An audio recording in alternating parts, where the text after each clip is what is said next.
দুইটা নদী সিদরাতুল মুনতাহা থেকে জান্নাতের কানেকশন নিয়ে পৃথিবীতে এসেছে। একটা হচ্ছে ইরাকের দজলা ফোরাত, ফোরাত নদী, আর একটা হচ্ছে মিশরের নীল নদী। সুবহানাল্লাহ পড়বেন না? 5 বছর আমি এই নীল নদের পানি খেয়েছি যখন মিশরে ছিলাম। সরাসরি না, মিশরীয় সরকার পাইপলাইন দিয়ে এই পানিকে রিফাইনিং করে জনগণের জন্য পৌঁছে দেয়। এই নীল নদের নিচ দিয়ে মিশরের মেট্রো লাইন আছে, মানে ট্রেন, এটাকে বলে পাতাল ট্রেন। কি বলে? পাতাল ট্রেন। আপনাদের প্রধানমন্ত্রী নাকি একটা করবে শুনলাম, উনি ঘোষণা দিয়েছে। তো এটার নিচ দিয়ে, নীল নদের নিচ দিয়ে আমরা ট্রেন দিয়ে এই মাথা থেকে ওই মাথায় যেতাম, আবার ব্রিজ দিয়ে এপাশ থেকে ওপাশে যেতাম। 10টা দেশ ঘুরে এই নীল নদ, একটা সাগর আছে মেডিটেরেনিয়ান সি, মানে ভূমধ্য সাগর, ওইটার সাথে মিলিত হয়েছে। আল্লাহ সেদিন বলবেন আইনাল নাইল, নীল নদ আজকে কোথায়? আইনাল আনহার, নদীগুলো কোথায়? আইনাল কুসুর, প্রাসাদগুলো কই? রাজপ্রাসাদ, টাওয়ার কোথায়? আইনাল জাবাবেরা, অত্যাচারী শাসকগুলো আজকে কোথায়? যারা ক্ষমতার চেয়ার পেলে আর নামতে চায় না, এই ডাকাতগুলো আজকে কোথায়? আল্লাহ বলবে আইনাল জাবাবেরা, ফেরাউন কোথায়? নমরুদ কোথায়? আবু জাহেলের গোষ্ঠী কোথায়? ফেরাউনের চাচাতো ভাইরা কোথায়? নমরুদের চাচাতো ভাইরা কোথায়? কোথায়? যারা ক্ষমতার দাপট দেখিয়েছে, কোনো আওয়াজ আছে? কথা বলেন।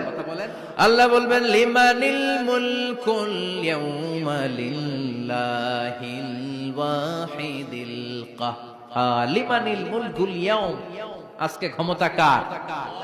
একটা চিৎকার দিয়ে উত্তর দেন, সেদিন ক্ষমতা কার? Who belongs the kingdom today?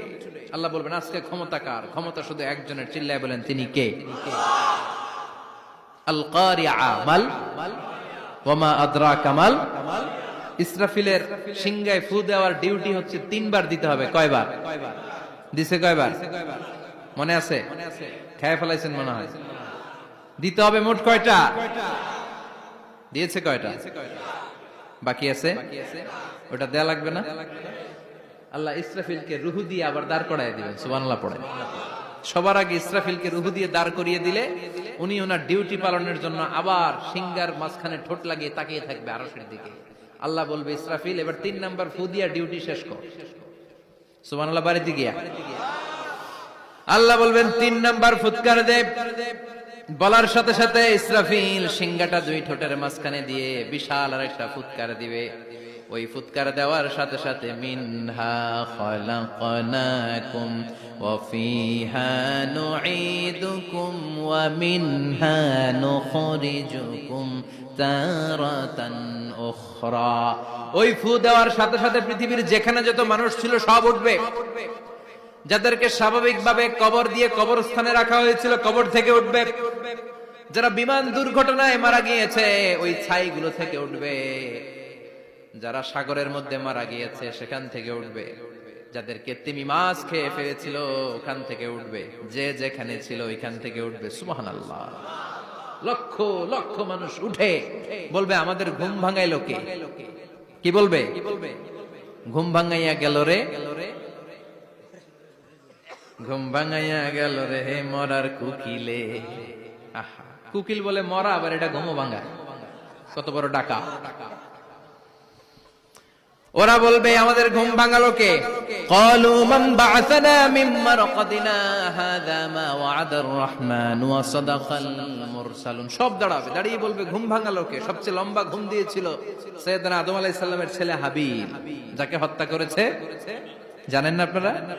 Habil হচ্ছে পৃথিবীর প্রথম নিহত মানব, প্রথম নিহত মানব। তার কবরের জিন্দেগিটা অনেক লম্বা। ওই কত হাজার, শত হাজার, লক্ষ বছর আগে যে উনি কবরে শুয়ে আছেন, আজও শুয়েই আছেন। কিয়ামতের ওই 3 নাম্বার ফুৎকার দেওয়ার সাথে সাথে উনি উঠবে। উঠে বলবে মান বা'আসানা মিন মারকাদিনা হাযা। কে ভাঙালো আমার ঘুম? কে ভাঙাইছে? মরার কুকিলে কে ভাঙাইছে? আল্লাহ ঘুম ভাঙিয়েছে। ফেরেশতারা বলবে হাযা